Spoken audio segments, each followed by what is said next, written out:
नमस्कार, न्यूज 18 के digital platform पर आपका बहुत स्वागत है। मैं हूं आपके साथ अंशिका पाठक। ट्रांसपोर्ट कारोबारी राजा रघुवंशी हत्याकांड की जांच में जुटी शिलोंग एसआईटी की टीम एक बार फिर इंदौर पहुंची। शनिवार देर रात टीम ने इंदौर क्राइम ब्रांच के साथ मिलकर महालक्ष्मी नगर स्थित ब्रोकर कॉन्ट्रैक्टर शिलोंग जेम्स के घर की तलाशी ली है। करीब आधे घंटे तक से भी ज्यादा चली इस सर्चिंग में ऑफिसर्स ने कई दस्तावेजों की पड़ताल की है। इसके बाद शिलोंग को लेकर 2 कार में रवाना हो गए। रविवार 3 बजे करीब शिलोंग पुलिस जेम्स को लेकर रतलाम के मंगल मूर्ति कॉलोनी में भी पहुंची। यहां जेम्स का ससुराल बताया जा रहा है। मकान म्यूचुअल फंड का काम करने वाले मनोज गुप्ता का है। मनोज की लड़की से शिलोंग की शादी हुई है। पिछले 10 से 15 दिन से इस घर पर ताला लगा हुआ था। जिन 2 महिलाओं को लेकर पुलिस आई है वो शिलोंग की पत्नी और साली बताई जा रही हैं। दरअसल शिलोंग पुलिस को अंदेशा है कि सोनम के काले बैग से गायब गहने शिलोंग ने ही छिपाए हैं। इन्हीं की तलाश में टीम ने पहले इंदौर में छानबीन की, इसके बाद रतलाम में सर्चिंग की कार्रवाई कर रही है। इससे पहले गुरुवार को एसआईटी अपने साथ बिल्डिंग के मालिक Lokendra Singh Tomar, broker contractor Shillong James और सिक्योरिटी गार्ड बलवीर अहिरवार को इंदौर से शिलोंग लेकर गई थी। एसआईटी ने शिलोंग कोर्ट में पेश कर तीनों को 6 दिन के रिमांड पर लिया है। राजा की हत्या के बाद सोनम शिलोंग से लौटकर इंदौर की जिस बिल्डिंग के फ्लैट में रुकी थी उसके मालिक लोकेंद्र तोमर को 23 जून को ग्वालियर से गिरफ्तार कर लिया गया था। ये बिल्डिंग करीब 4 महीने पहले शिलोंग जेम्स ने किराए पर चलाने के लिए ली थी। बलवीर यहां गार्ड और कारपेंटर का काम करता था। राजा के मर्डर की खबरें देखने और सुनने के बाद शिलोंग को पता लगा कि विशाल ने जिस फ्लैट को किराए पर लिया था उसमें सोनम रुकी थी। शिलोंग ने यह बात लोकेंद्र को बताई। लोकेंद्र ने फ्लैट की तलाशी लेने के बाद बैग हटाने की बात कही है। बाद में खुद इंदौर आया। बैग में रखे रुपए और पिस्तौल लेकर वो वापस चला गया। उसके कहने पर ही शिलोंग ने सोनम का बैग जला दिया। पुलिस ने लोकेंद्र, शिलोंग और बलवीर को सबूत मिटाने और उनसे छेड़छाड़ करने का आरोपी बनाया है। शिलोंग ने लोकेंद्र तोमर से उसकी इंदौर स्थित बिल्डिंग लीज पर ली थी। फिर उसका G1 फ्लैट विशाल चौहान को किराए पर दिया था।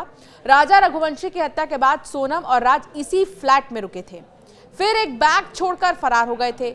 शिलोंग ने चौकीदार बलवीर की मदद से वो बैग महालक्ष्मी नगर इलाके में जला दिया था। एफएसएल टीम ने घटनास्थल से जली हुई सिम और अन्य अहम चीजें जब्त की थी।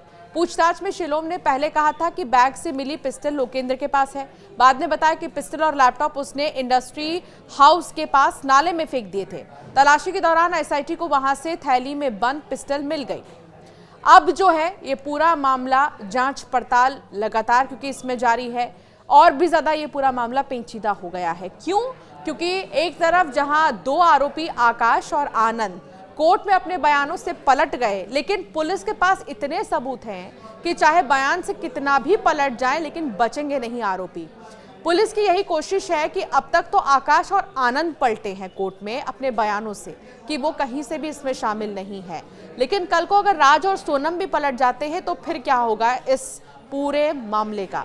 इसीलिए पुलिस, एसआईटी लगातार कोशिश यही कर रही है कि ज्यादा से ज्यादा सबूत जुटाएं।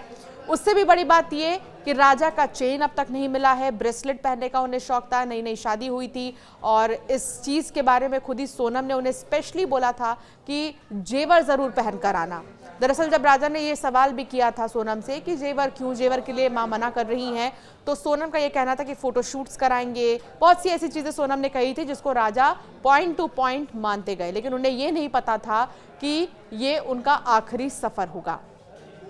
सोनम की ज्वेलरीज कहां पर हैं? अभी तक इस बारे में भी कोई जानकारी नहीं मिली है। क्या उन ज्वेलरीज को बेच दिया गया है? ये सवाल भी उठ रहे हैं। लेकिन कई ऐसे ज्वेलर्स हैं, कई ऐसे दुकान हैं जहां पर पुलिस की तरफ से जांच पड़ताल की जा रही है।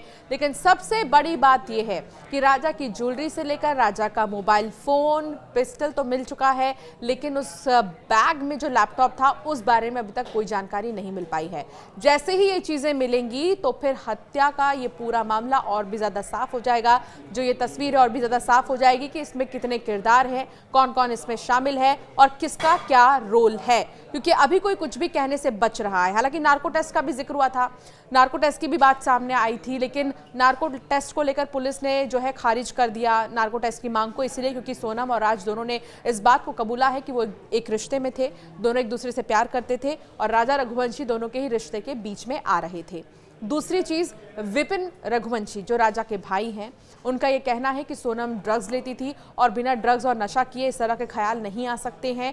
इस तरह की बातें जो विपिन रघुवंशी हैं वो कहते हुए नजर आ रही हैं। ऐसी कई सारी बातें जो है अब धीरे धीरे सामने आ रही हैं, कई खुलासे हो रहे हैं, कई एंगलों से पुलिस जो है इस मामले की जांच कर रही है। और अब जो SIT है वो इंदौर पहुंची है, शिलोंग जेम्स की पत्नी और साली से पूछताछ हो रही है। कई घरों में जो है तफ्तीश की जा रही है, जांच की जा रही है कि आखिर गहने गए तो गए कहाँ।